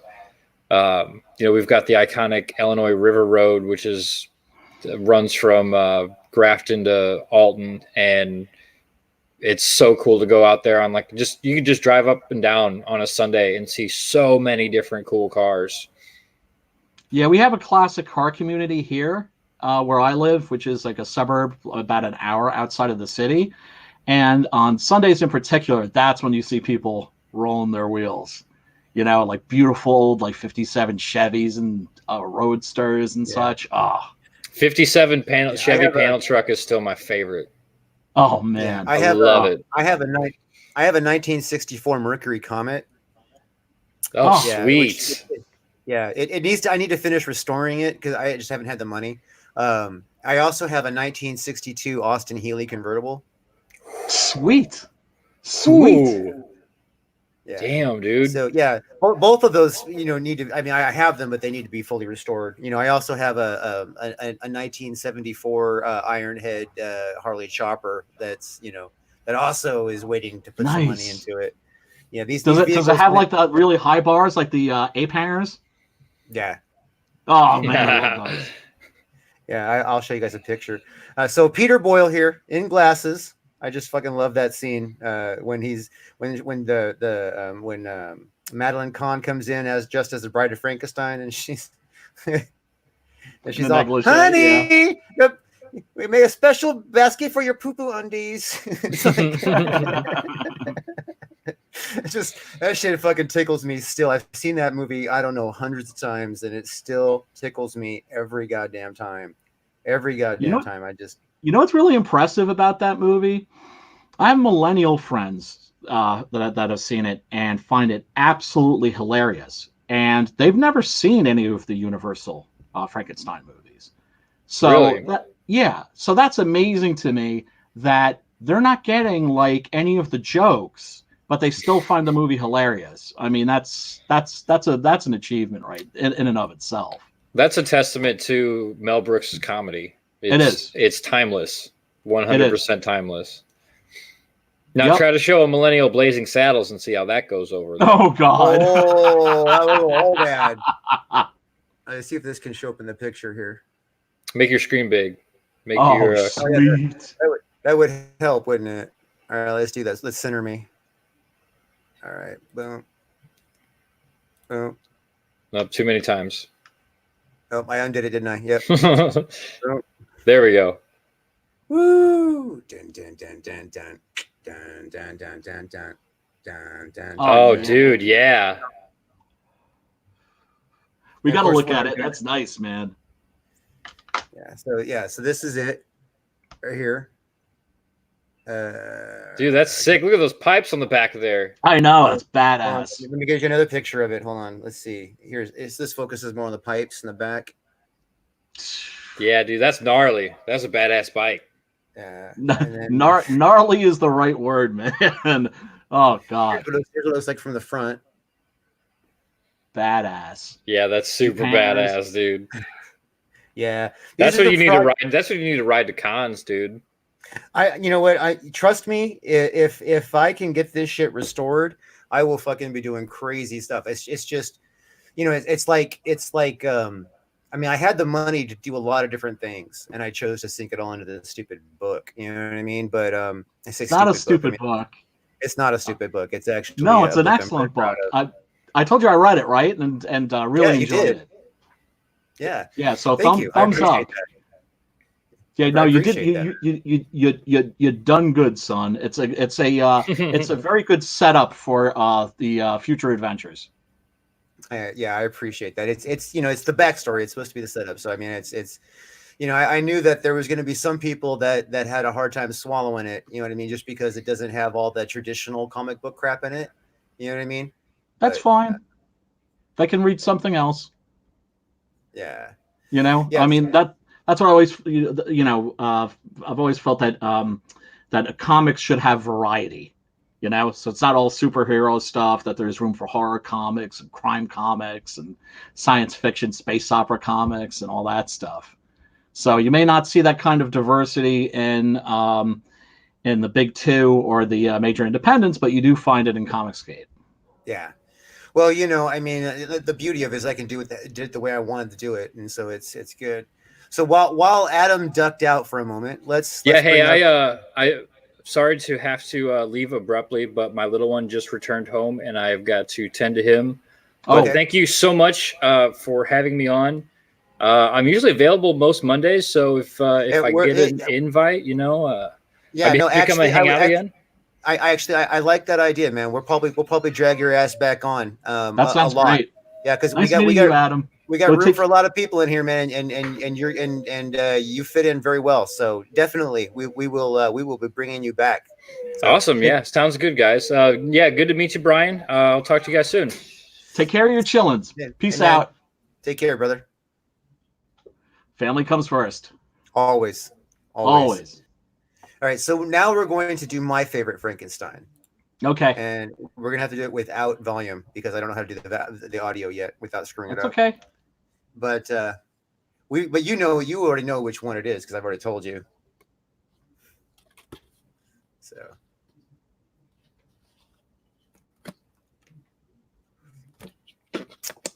I probably skip ahead to where it's actually at, but Oh yes. Not your favorite Frankenstein adaptation, but your favorite version of the monster. yes, exactly. By far, not my favorite Frankenstein adaptation, as you say. This is a very weak use of Frankenstein monster, but I think so. I think so too. I mean, it's cool because it's a monster mash, right? right. But it's not my cup of tea. No, I would have not done half the things that they did in this movie, and yeah, They try and some of the turn things. Van Helsing into like a sort of steampunk Solomon Kane. Yeah, exactly. And in fact, I felt as though he was way too much more like Solomon King than Yeah. like Van Helsing. Yeah, because Van Helsing was a doctor and he was old and feeble even when he was, you know what I mean. So Yeah, yeah, it's yeah. yeah. Although I So really like the now new the way they do this is a really great interpretation of the monster, though. Look at You that. know? Yeah. Right, like his head comes apart. Right, and he's still charged. He's still got his energy in him. Yep. Like his body recharges or something all the time once he got his initial blast, and his brain glows green. Yeah. No, it's great. It's a very, very impressive design. Yeah, I dig It it. just deserves a So better yeah, movie. it does. I really do agree. Someday somebody's going to have to take that kind of Frankenstein monster and put him in the actual, Mary Shelley style tradition. You know what I mean? Yeah. I mean, like I was talking before about the Jack Pierce design, with the skull that's like opened, so and the brain can be thrown in and then closed shut. This is a design that's playing off that, except also there's a part on the side of his head that opens. Right. No, And that falls open. It's like it's his whole face yeah, has a scar. Actually, yeah. yeah, Yeah. and it's great the way that they just sort of like open and shut. So it makes him even more robotic or cyborg like, really. Well, and his brain's still accessible if there needs to be some follow up work. Yep. I think it's very cool, man. I think it's very cool. Yeah, it's a great, it's a superb design. Very original. All right, so now treat us to some unique Frankenstein trivia. Just off the cuff, Like you wouldn't have it. Well, my God, man, we could talk about the Via Diodato, where Mary Shelley was first inspired to write the novel. But of course, we're going to focus mostly on film interpretations. Right. For the sake of the show, I would think. Let's see. Frankenstein, of course. What was it? 1931, 1932. I think. 30. I think it was 1932. Yeah, It was a smash success. Oh, an interesting thing about that too, they added an introduction because they were afraid that people were going to find the subject matter blasphemous, and this was. I'm trying to remember when the Hays Code was. I don't know if they had the. I don't think they had the Hays Code yet. Did they? That's like the code that that Hollywood came up with that you had to adhere to because they were afraid that Congress were going to step in and establish some kind of censorship rules. So they had right. So it was a case of the industry. It was like the comics book code. The industry policing itself so that the government wouldn't come in and do it. But yeah, there's that introduction where you see a curtain and this German fellow comes out and he gives you a little introduction, a little preamble, and also says, if you're faint of heart, you might want to leave the theater. And well, we warned you. Have you seen that? Did you play that part? I did not. It's very interesting. It's very interesting because it's something that was added. And then, of course, there's a very famous scene that was removed because it was considered too shocking. And that is the iconic scene. Movie's full of iconic scenes and stuff. But that scene where the monster stumbles across the little German girl at the pond, and she's throwing flowers in the water, and she sees the monster, and she's not afraid of him, right? And so, of course, he's naturally drawn to her. Is very tender performance by Karloff, and he sits down with the girl, and the girl's throwing flowers into the water, and she gives him flowers to throw into the water. And so he runs out of flowers and he looks at her and he thinks, oh, pretty things belong in the water, because he's still got the mind of a child. Right. And a traumatized one. And so he picks her up and he throws her in the water and she drowns. In the version of Frankenstein that most of us have been used to seeing for 70 years, the scene cuts before he throws her into the water, right? So the next shot is her father carrying her wet corpse into the town, right? So all you know is that the monster murdered that little girl, which makes him seem fiendish. By restoring this footage, they did something incredibly important, and it adds so much to the story. It makes the monster so much more sympathetic because, of course, when he sees the girl drown, he absolutely just freaks out in the worst way. It's a very, very important moment in not just cinematic horror history, but in horror history. Right. It was a revolutionary moment showing that the monster had a heart. Yeah, and that he was misunderstood. Right. Oh yeah, that was the key of Frankenstein, is like he wasn't really a bad guy, you know. No, no, Uh, no. He was more of a victim than anything else. right. Where like unlike Dracula, who really was the victimizer A and fiend, a fiend, the like a werewolf was also an a good monster. an unwilling participant in his monstrosity. Yeah, You know. yeah. As kids, I thought of them. I thought of they're good monsters and bad monsters. And Larry Talbot, the Wolf Man, and the Mhm. monster were good monsters. That's how I thought Right. of them Yeah. Well. because they Yeah. were good people, Right. but they also had a dark side. And here's that scene, of course. They're tossing. Yeah, He's all, yeah, yeah. oh, I love the Yeah, flowers. this is the footage that was restored. I think about like 20 years ago. Yeah, this footage specifically, this shot.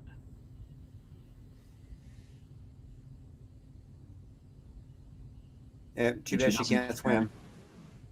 Now, if she could only swim. Yeah, she doesn't come up, and I know. But here, of course, you see and hear the monster just completely freaking out. Right. That's a heartbreaking scene every time I see it. It is an excellent movie. It really is. But and I then of course you've got Bride of Frankenstein, which blows it out of the water, and is, Right. in my opinion, the greatest horror film ever made. I The Bride of Yeah, I mean, Frankenstein is the greatest horror greatest. It's my favorite movie, and I personally think that it's the greatest horror film ever made, with like Night of the Living Dead, and Texas Chainsaw Massacre, a close second and third.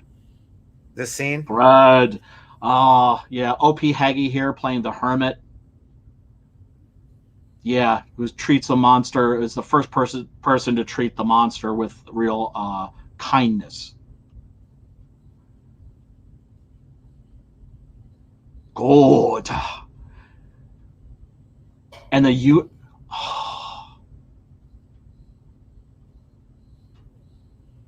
No audio, but it's still impressive. Yeah, yeah. Oh, I still like when I think of this scene. My mind still goes to the Gene Wilder version. oh God, yes, yes. I love that because it's so blasphemous.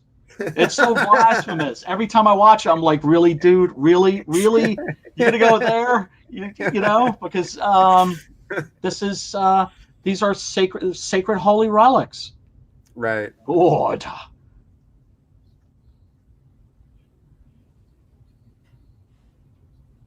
And then the smile just draining from his face, from his features. Alone, bad. Friend, good. Friend. Here, I'll see. I can provide the soundtrack. Right. Exactly. Because you know it so well. Yeah, and this is important too. He teaches the monster to speak. Karloff always felt that the monster should be mute, Hmm. and I couldn't disagree with him more. I think here we see the monster evolving, and what I would have loved for them to do was for the third film to make the monster Mary Shelley's monster. Ah, A missed opportunity. I love Son of Frankenstein a great deal. It's also a classic, and but in the first film, it's like he's an infant, and here he's coming into his adolescence, and then in the third film, he could have come into his adulthood and been like Shelley's monster. yeah. I don't know. I mean, this scene right here where you could tell he's just like a happy moron, you know? And like I said, the performance by Karloff, incandescent, just amazing. Uh, there's a sense of horror there because you realize that there's this sweet childish soul, that's in this horrific body, and Right. that's been treated horrifically by the world. Uh, Right. he plays the monster like a wounded child, and all of the performances that have followed, and there have been some great ones. Um, Really, he's still the title holder. I mean, in my humble opinion. I mean, there have been other great monsters. Clancy Brown and the Bride. That's a very underrated movie. Yeah, that movie was really good. I felt it was a little slow, but you know what I mean, as far as like pace wise, Oh just yeah, yeah, oh yeah, but because it's not a proper horror film. right. But Clancy It's Brown more was like it's amazing. more Yeah. like a fantasy. It's more like a fairy tale. But Clancy Brown's performance in that also, I think, is really really stunning. And also in that you see him starting to evolve and becoming more and more grown up, and also his wounds start to heal by the end of the movie, and it's done in a very subtle way. By the end of the movie, he's almost handsome, and so you're seeing like I mean, basically, it's for people who are not familiar with it. The Bride was a sort of not a remake, really kind of a sequel to The Bride of Frankenstein, Right. and in it the bride comes to life, and Frankenstein sort of takes her for his own.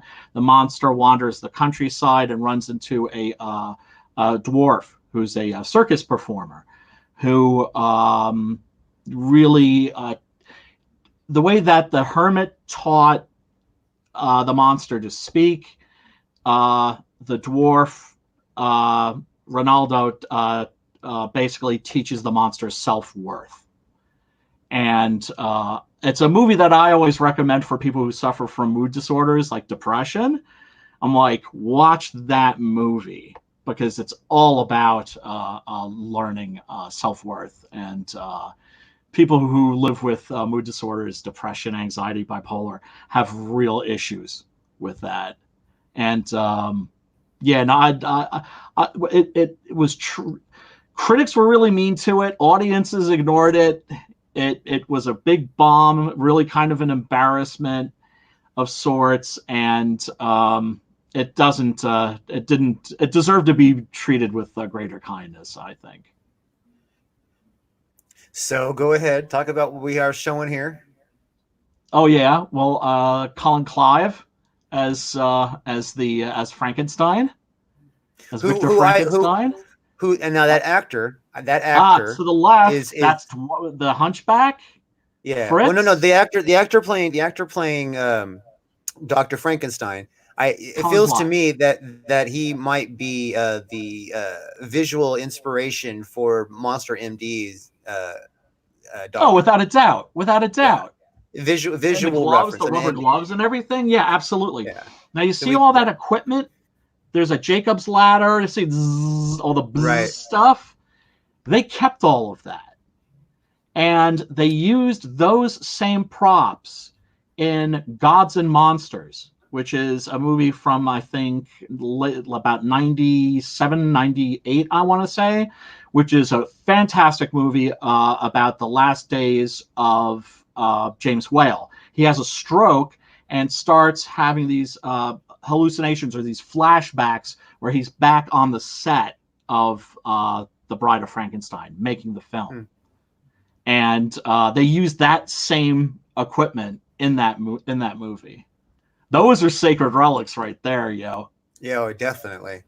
I would almost love to have like a room that's decorated just like that, like you know, as a lounge piece. You know what I mean? Oh, Where, dude. yeah, where you're just like you know, you just If I go had into the room FU and money, it's my house yeah, would look like I exactly, don't know the Adams family's house, or something, or the right? Munsters. Yeah, no, that's it, mine probably would too, actually. And it Sadly, would have to have some secret passageways. well, Oh, as a matter of fact, I think they we used got this Seth, stuff in Frankenstein too. we have a Seth Jackman in the chat. He's saying love Frankenstein's monsters, man. It's very Yo, cool, Seth. Seth. Hey, old brother, welcome to the show, man. Thanks for you. Got any questions for us? Throw them at man. We try and stump Brian. That's the game here. Try and stump Brian. That's totally the game here. And check this out. Check this out right here. This line was cut out of the film. Like, oh no, wait, right? Yeah. God, now I know what it feels like. That was considered way blasphemous. That's pretty controversial. That was removed from the film for like 60, 70 years. Very controversial line, yeah. Yeah. But as you can see, restored now. Yes, which is very cool. Very cool. Very, very cool. Yeah, I mean the fact that they that stuff is able to come back in the way it was supposed to be, is I know I appreciate it myself because as a filmmaker, as a film creator, as a writer, it's like that those moments in the movies that get lost make or break a whole different mindset to the movie. You know what I mean? It's like I mean it's like if you had any doubt that he had a God complex, it was revealed then. It was like, yes, he clearly had one. There was no doubt. He had one. When I look at this is a total non sequitur, but when I look at the first scene that's in John Carpenter's Escape from New York. Okay, yeah. Right? Where the robbery, where Snake Plissken gets arrested and captured in the first place. It drives me nuts that they cut that out of that movie. I can understand why, probably for pacing reasons. But oh my God, the Snake Plissken character becomes a completely different character. Or I should say, you understand him. Which is that, he's cynical, he's kind of a bad guy, but he goes back for his friend. Like he won't leave a wounded companion. He won't behind him. So then when all the other people that join up with them get killed, he takes that very very personally. So he's like in other words, he has a code. Escape from New York was a great movie. It was Escape from LA. One of my favorites. I didn't like Escape from LA so much, but I loved Escape from New York. Time has been kinder to Escape from LA than I expected. Yeah. But it's not the Escape from New York sequel that we wanted. No. John Carpenter and Kurt Russell, they fucked up. Escape from New York is timeless. Escape from New York is timeless. Escape from LA is very dated. Yeah, it's a satire. Right. Yeah. It's a satire. It's not a proper sequel. If you watch it by itself, it's actually pretty good, but as a sequel, no, absolutely not. They should have done the sequel like right after Carpenter had a huge bomb, which was The Thing, right? Which is one of the greatest movies ever, but that was a huge financial disaster. If he should have gone right into Escape from LA. Yeah. And he would have had like a bankable franchise for decades. The biggest differences from those two movies is Escape from New York. Almost everything in there is visually believable. You know what I mean? And in Escape from LA, almost everything in there is not visually believable. And some really bad CGI. Horrible CGI. Horrible, just logistical placement. Just lots of bad. Yeah, some good performances, some good action sequences, some bad lighting, in some places, some really horrible wire work. You know what I mean? It's just it's just not up to par. Like I said, I've actually watched it more times than I actually ever expected I would. Yeah, I will most likely watch it again if it comes on just about every time. Because I have cable and I'll when I'm done watching news for the day, I flip on movies and I usually flip on whatever's playing. You know what I mean? Yeah. And if unless I'm going to sit down and watch something, then I pick a movie that I'm going to watch, and it's usually on Netflix or Right now, so like John Wick 3 has come out. Like every month, there's always a movie that I haven't seen in the theater that comes out. I kind of liked John Wick 3, but I kind of think that they did too much action. I mean, it's very rare that I would say that, but they did too much action in John Wick 3. I just don't like American action films. I don't think Americans do action films well at all. I love if I want like an action movie, I'm going like straight to Hong Kong. Oh, and there were so many references, almost direct references to the Matrix in John Wick 3. Like, Yeah. like actual what do you, I need guns. You know what I mean? It's Well, like, Keanu Nunu is going to be doing a new Matrix movie. Interesting thing. Keanu is somebody that, like, if you see him in Bram Stoker's Dracula, really, of course, it's Francis Coppola's Dracula. He is frighteningly horrible in that. I mean, cringeworthy. Do you know what I'm saying? no, I Like, when saw he's the on movie. screen, he stops the movie. You're out of the movie. But I actually really respect him because he improved as an actor, and also once he learned martial arts, he stuck with it. Yeah. Well, And I think that once he learned that there's roles he should not take because he can't do yes, them. yes, Once he learned that, that's when he yes, became a great actor. yeah. Like, Like, I mean, when he's cast in something like Johnny Mnemonic, one of the worst movies ever, but he's really well cast in it. Clearly that's why they were how they the Wachowskis thought of him for the Matrix. Bill and Ted, iconic. Yes, He's not that fucking doofusy, but he fucking nailed the fuck out of it. And because of his normal California surfer dude accent kind of talk, you yeah, know what yeah, I yeah. mean? I mean, because he naturally sounds like that, it really Yes, went yeah, over. yeah, You know what I yeah. mean?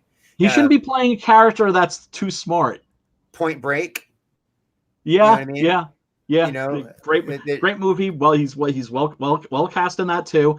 But he also directed a martial arts movie called Man of Tai Chi, and he's in that as like the villain and fights the hero at the end. And it's like damn, this guy. I mean, he's obviously like uh one of somebody that whose life was changed by martial arts in a very positive way. yeah, and he does all that, like really does weapons training, not just Oh, and the martial gun arts, training but and the everything gun for the training. John Wick Yeah, movies. Yeah, but yeah, I he didn't do respect it. that shit, man. I He, respect that. he actually did it for the Matrix movies, and then it translated over to the John Wick movies. Yeah, You know, yeah, yeah. No, I respect the hell out of that. That's like and he, almost like the American version of like Sonny Chiba. He was like the first guy in Japanese movies who was like Mhm. an actor who was like, hey, if we're playing like samurai or we're having karate fights, why don't we just learn martial arts and it'll look awesome on the screen?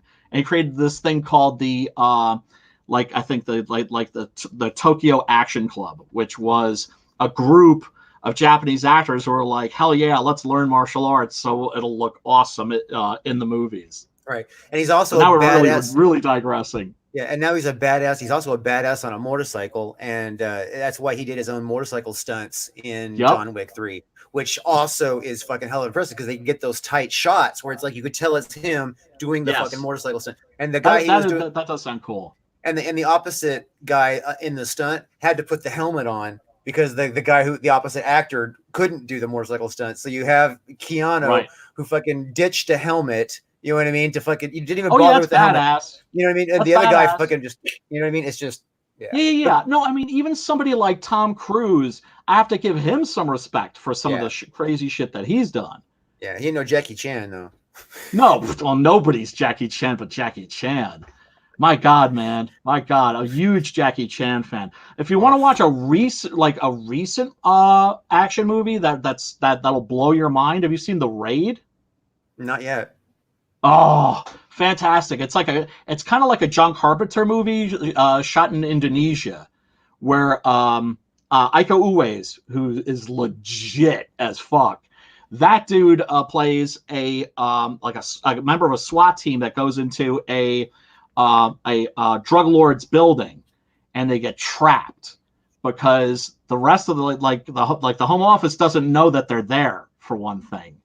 And that's explained in the plot. And so then they're trapped in the place, and the drug lord tells all the people who are living in the building, right? Okay, if you kill these motherfuckers, you get to live here for free for the rest of your life. Wow. And so next thing you know, he's the last man standing, and he has to fight his way up to the drug lord, and facing these like lunatics with The Raid. machetes. And what's the name of this movie? The Raid. The Raid. It will blow. It's guaranteed to blow your effing mind. I'm gonna have to watch that. Yeah. If I don't know if you've seen Dread, but that has like the same exact plot.